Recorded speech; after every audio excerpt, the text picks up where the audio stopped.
एक बार फिर से स्वागत है दोस्तों मेरे channel I am your teacher पर। और आज की वीडियो में हम बात करने वाले हैं कि इमेज ऑप्टिमाइजेशन क्या होता है, ये इतना ज़रूरी क्यों है, इमेज ऑप्टिमाइजेशन को यूज़ कर हमको क्या बेनिफिट हो सकता है और इमेज ऑप्टिमाइजेशन को आप किस तरीके से कर सकते हैं अपनी वेबसाइट के लिए। उससे पहले अगर आप हमारे चैनल पर नए हैं तो अभी सब्सक्राइब कर दीजिए हमारे चैनल को, ताकि आप कोई भी वीडियो मिस न करते हैं। तो चलिए देखते हैं कि किस तरीके से हम इमेज ऑप्टिमाइजेशन कर सकते हैं अपनी वेबसाइट के लिए और इसके इंपॉर्टेंस को, साथ ही साथ इसके बेनिफिट्स को जानते हैं।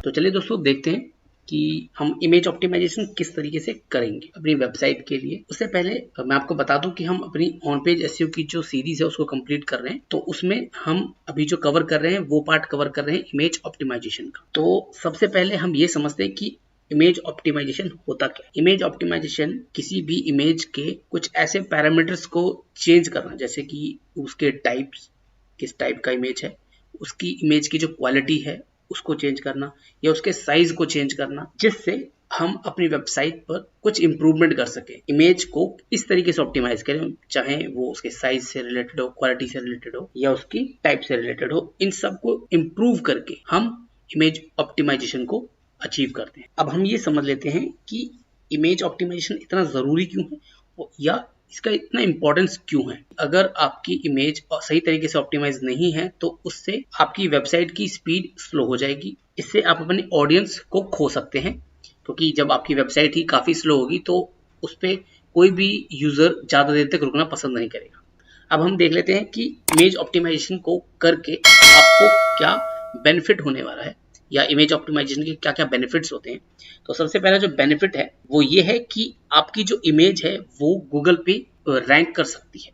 किस तरीके से, मैं आपको दिखा देता हूँ। हम कोई भी सर्च करते हैं, हमने एक क्वेरी डाली। अब ये क्वेरी डालने के बाद हम इमेजेस पे क्लिक करते हैं। आप इमेजेस में देखेंगे तो ये जो इमेज है ये मेरी ही वेबसाइट का इमेज है, जो कि इमेज को सही तरीके से ऑप्टिमाइज करने के बाद रैंक हो रहा है। तो इसी तरीके से आप इमेज को ऑप्टिमाइज करेंगे तो इससे आपकी जो इमेज है वो गूगल की इमेजेस में रैंक करेगी। हमारा जो नेक्स्ट बेनिफिट है, इससे आप अपनी वेबसाइट पे ट्रैफिक भी ला सकते हैं, क्योंकि जब आपका इमेज गूगल में रैंक कर रहा है तो उससे लोग उस पर क्लिक करेंगे और वहां से आपके पास ट्रैफिक आएगा। एक खासियत और इमेज ऑप्टिमाइजेशन की कि अगर आप अपनी वेबसाइट की इमेजेस को सही तरीके से ऑप्टिमाइज कर लेते हैं तो इससे आपकी जो वेबसाइट की स्पीड है वो काफी हद तक सही हो जाती है। तो इसीलिए इमेज ऑप्टिमाइजेशन को करना बहुत जरूरी है। अब हम देखते हैं कि हम किस तरीके से इमेज ऑप्टिमाइजेशन को कर सकते हैं। तो इमेज ऑप्टिमाइजेशन को करने का तरीका क्या है। सबसे पहले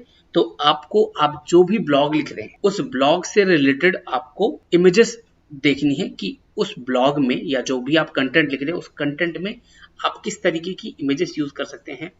अगर कहीं बेनिफिट से रिलेटेड कोई बात हुई हो, इम्पोर्टेंस से रिलेटेड बात हुई हो, तो आप वहां पर उससे रिलेटेड या जो आपका टॉपिक है उससे रिलेटेड कुछ इमेजेस डाल सकते हैं। और इमेजेस जो आप डालते हैं, कोशिश कीजिए कि आप जो इमेजेस यूज करें उसमें आपका जो फोकस कीवर्ड है या जो भी आपका टारगेटेड कीवर्ड है उससे रिलेटेड कोई भी एक लॉन्ग टेल कीवर्ड ले लीजिए या एक कोई भी कीवर्ड ले लीजिए जो आपके कंटेंट से रिलेटेड हो और अपनी फाइल का नाम उसी से सेव कर दीजिए। इसके बाद आपको ऑल्ट एट्रीब्यूट भी यूज करना चाहिए। आप जो इमेज यूज करते हैं उस इमेज का जो ऑल्ट एट्रीब्यूट है, ये जो अल्टरनेट नेम है या जो अल्टरनेट टैग है, उसको भी यूज करना चाहिए, क्योंकि जो गूगल है वो इमेज को सही तरीके से देख नहीं सकता, बट उसके जो ऑल्ट टैग हैं ये उनसे भी कभी कभी देख के गूगल पे रैंक कर देता है कि उनके इमेज के जो ऑल्ट टैग हैं उसमें क्या लिखा हुआ है, उससे वो उस टैग की हेल्प से आपका जो इमेज है वो रैंक कर जाता है। और इमेज के फॉर्मेट की जो बात आती है, तो अगर आप पहले पीएनजी फॉर्मेट यूज कर रहे हैं तो मैं सजेस्ट करता हूं आप जेपीईजी यूज कीजिए। और एक सजेशन और है कि अगर आप चाहते हैं इमेज को और सही तरीके से ऑप्टिमाइज करना तो आप वेबपी एक नेक्स्ट जनरेशन फॉर्मेट है जिसको ट्राई कर सकते हैं। और इमेज को ऑप्टिमाइज करने के बाद, क्योंकि आपने फॉर्मेट चूज कर लिया सही तरीके से, अब आप ऐसे टूल्स यूज कीजिए जिससे आप इमेज की जो क्वालिटी है उसको कंप्रेस कर सके। इतना कंप्रेस मत कीजिए कि आपकी इमेज ब्लरी हो जाए या डिसॉर्ट हो जाए, उसकी क्वालिटी को मेंटेन करिए। और इसके बाद अगर आप जो भी इमेजेस यूज करते हैं, अगर आप उसका साइज रिड्यूस कर देते हैं तो साइज रिड्यूस करने से आपकी जो वेबसाइट है उसकी लोडिंग स्पीड काफी हद तक बढ़ जाएगी। आशा करता हूँ दोस्तों आपको समझ में आ गया होगा कि आप किस तरीके से इमेज ऑप्टिमाइजेशन को कर सकते हैं, इसको करने से आपको क्या बेनिफिट मिलने वाला है और आप इसको किस तरीके से कर सकते हैं। आपको अगर ये वीडियो पसंद आई हो तो इसे लाइक जरूर कीजिएगा।